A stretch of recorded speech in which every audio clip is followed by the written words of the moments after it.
যেমন করি তেমনই সেই ভেজে নেওয়া, কারণ আমি না ভেজে কখনোই করি না। তো একটু ওপাশে গেছিলাম বলে ফ্লেমটা কমিয়ে দিয়েছিলাম, তো একটু ফ্লেম বাড়িয়ে দিলাম, কারণ মাংসর থেকে জল ঝরিয়ে নিয়েছিলাম। মাংস ভীষণ করেই জল ঢেলে নিয়েছি, কিন্তু বুঝতেই পারছো ধোয়া কাটার সময় তো একটু জল ছিটিয়ে কাটে, তো এই জলটাকে অলরেডি শুকিয়ে নিতে হবে। আর এখানে আমি মাংসের আলু সেদ্ধ করে নিয়েছি, পেঁয়াজ কুচি, লঙ্কা বাটা, রসুন বাটা, আদা বাটা রয়েছে।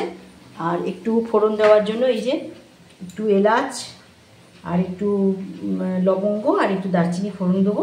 তো চলো পরপর করতে থাকি।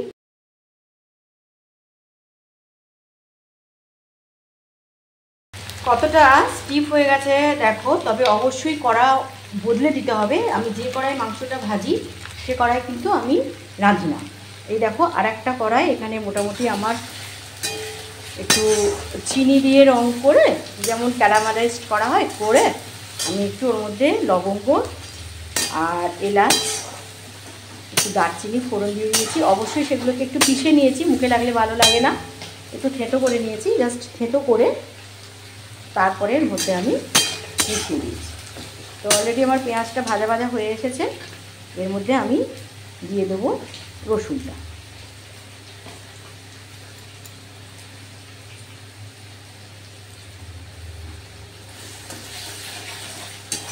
পেঁয়াজ আর রসুন ভালো করে ভাজা হোক, তারপরে আমি লঙ্কার গুঁড়োটা দিয়ে দেবো, আর একদম লাস্টে আদা বাটা। আর এদিকে এই কড়াই আমি ভেজে নিয়েছি, আর এই মাংসটা তুলে নিয়ে ওর মধ্যে আলুগুলোকে একবার আমি এই কড়াই নেড়ে নেব।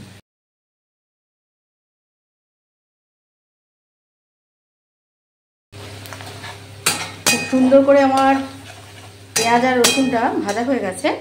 এবার এর মধ্যে আমি দিয়ে দেবো লঙ্কার বাটা,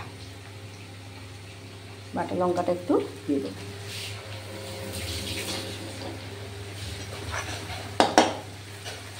এখনও কোনো গুঁড়ো মশলা দিইনি, গুঁড়ো মশলা যদি অ্যাড করতাম তাহলে কিন্তু আমার সঙ্গে সঙ্গে আমাকে এখানে জল দিয়ে ভালো করে ছিটিয়ে ছিটিয়ে করতে হতো। যেহেতু আমি গুঁড়ো মশলা এখন ইউজ করিনি, সেই জন্য এখন আমি জল দেওয়া প্রয়োজন মনে করে উঠছি না। আর এখানে দেখো ওই যে তেলটা ছিল মাংসটা ভাজানোর পরে, তার মধ্যে কিন্তু আমি আলুগুলো একটু এপাশ ওপাশ করে নেব। এই কড়াতে মাংসটা করলে কি এই যে একটু লেগে লেগে যায়, তো মাংসটা কিন্তু তুমি কষতে ভালো করে, আর একটু তো কষতে হয়, সেটা ভালো করে কষা যাবে না বা পেঁয়াজটা ভাজা যাবে না, এই জন্য এই কড়াটা আমি ইউজ করি।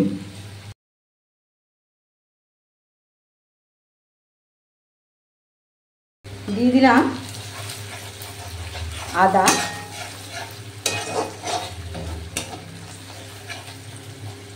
আর এখানে একটু জলটা গরম করতে বসিয়েছি, তো একটু অল্প দেবো, খুব অল্প।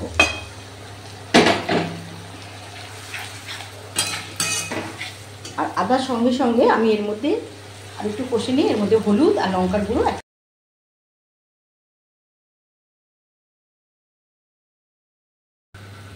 তো অলরেডি আমি যেমন করে চিকেনটা ভেজে নেই তেমনি করে, এটা কিন্তু দেশি না, ঠিক আছে? তো সেই চিকেনটাকে কিন্তু অল্প আছে, এই জন্য চিকেনটাকে আমি অলরেডি ভেজে নিয়েছি। ভাজা করার পর সেই তেলের মধ্যে আর একবার আলুগুলো নেড়ে নেবো, এবং অবশ্যই কড়া চেঞ্জ করেছি। আর এখানে অলরেডি পেঁয়াজ, রসুন, আদা আমার ভাজা হয়ে গেছে। এবারে অ্যাড করেছি একটু নুন, এখানে হলুদ গুঁড়ো, কাশ্মীরি লঙ্কা আর এমনি লঙ্কার গুঁড়ো। আর কখনোই আমি কিন্তু জিরে গুঁড়োটা দিই না মাংসে।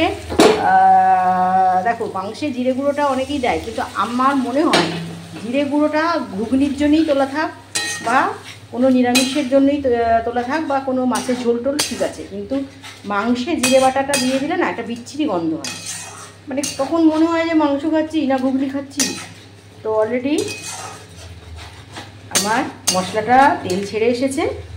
তো এর মধ্যে আমি কী করবো বলো তো, এই যে আমার ব্রয়লারের মাংসগুলো এর মধ্যে ঢেলে দেবো, কারণ আজকে বেশি আনেনি ছেলে, অল্প করে নিয়ে এসছে। কালকে ভেটকি মাছ খাবে বলে বেশি নেই, তার জন্য মাংস খেতে ইচ্ছে করছে না, তা অল্প নিয়ে এসছে, গরম পড়ে গেছে।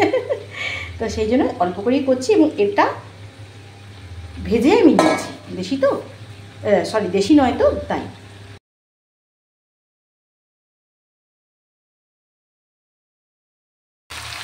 দেখো কষাটা একটু দেখিয়ে নিই, কে বলবে এটা সেই ঘাসের মতন থলথলে ব্রয়লার। দেখো কি স্টিপ হয়ে গেছে, দেখো। যা হোক একটা শিখে এসেছিলাম আর কি বরেন কাকুর কাছ থেকে। আর এতদিন পরও ওনাকে মনে পড়ছে। উনি আবার আমার কানু মামার বেয়াই, আমাদের মনোহরচকে ওই মানে একদম ঠিক গুরু নানকের মন্দিরের পাশে যে পাড়াটা, সেখানকারই কানু মামা মাছ বিক্রি করতো। আর কানু মামার মামি আর তার মেয়ে টুলু, ওরা আমাদের খুব প্রিয়। আমার কাছে, আমার মায়ের কাছে সবসময় থাকতো আর সাহায্যও করতো। তো বরেন মামা হচ্ছে ওই কানু মামার বেয়াই।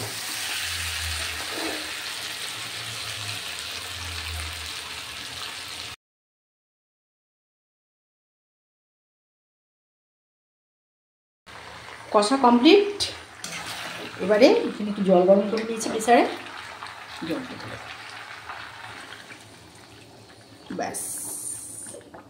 দেখো প্রায় লক্ষ্য করবে তোমরা যখন মাংস টাংস করো, কষছো ঠিক আছে, যখন জল ঢেলে দিলে না মাংসটা দেখবে তুমি সাদা সাদা হয়ে যায়। তুমি লক্ষ্য করবে, আমি বলেছি তো, যদি না ভেজে রাখো, এমনি যদি করো দেখবে মাংসটা জল ঢেলে দিলে না ভেতর থেকে সাদা বেরিয়ে যায়। তো একমাত্র এইভাবে যদি তুমি ভেজে স্টিক করে মাংসটা রান্না করো, তখন কিন্তু ভেতর বাইরে সব ঠিক থাকবে, একদমই ঘাস ঘাস লাগবে না ব্রয়লার মাংস।